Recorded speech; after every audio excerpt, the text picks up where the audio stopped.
Hi friends. இதுக்கு முன்னாடி நான் டோனர்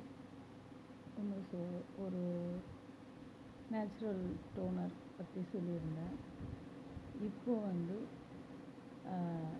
மாய்ஸ்சரைசர், அதாவது நைட்டு டைமில் நம்ம வீட்டில் இருக்கும்போது அதை யூஸ் பண்ணலாம். ரொம்ப நல்லாயிருக்கு. எப்படின்னா, இந்த வெயிலில் ரொம்ப என் ஃபேஸ் எப்படி சொல்கிறது, ஒரு மாதிரி வேர்க்குது. இந்த வெயில் எரிச்சல் அதிகமாக கொடுக்குது. எனக்கு கடையில் வாங்குகிற க்ரீம்லாம் ரொம்ப எனக்கு எஃபெக்டிவ் கொடுக்காது. ஏன்னா நான் அந்த அளவுக்கு யூஸ் பண்ண மாட்டேன். ரொம்ப பண்ணால் என்னுடைய ஸ்கின் ஒரு மாதிரி ஆகிடும். அதனால் முடிஞ்ச வரைக்கும் நான் யூஸ் பண்ண மாட்டேன். அது எனக்கு ஒத்துக்க மாட்டேங்குதுன்னு எப்பயாச்சும் ரேர் நான் வாங்கி யூஸ் பண்ணுறது.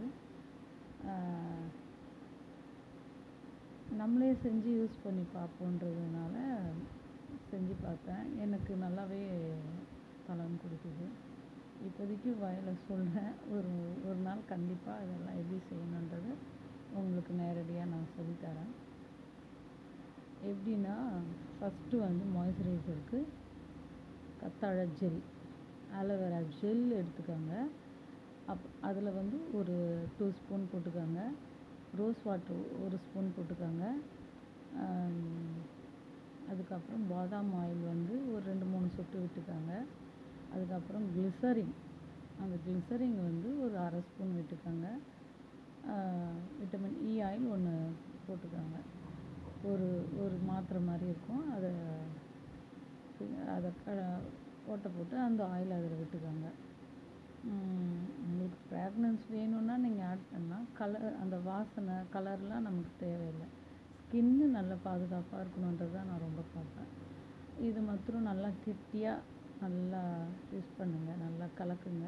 ஒரு நல்லா காற்று போகாத ஒரு பாட்டிலில் ஒரு சின்ன பாக்ஸோ அதில் போட்டு கைப்படலாம். ஆனால் சுத்தமான கையில் யூஸ் பண்ணிக்கோங்க. அது ஒரு ஃப்ரிட்ஜில் வச்சு யூஸ் பண்ணிங்கன்னா ஒரு 2-3 நாள், ஒரு 2 வாரத்துக்கு கண்டிப்பாக வரும். அது ரொம்ப நல்லதாகவும் இருக்குது, எஃபெக்டிவாக இருக்குது. ட்ரை பண்ணி பாருங்கள். சூப்பராக இருக்குது. ரிசல்ட் நல்லா தருது.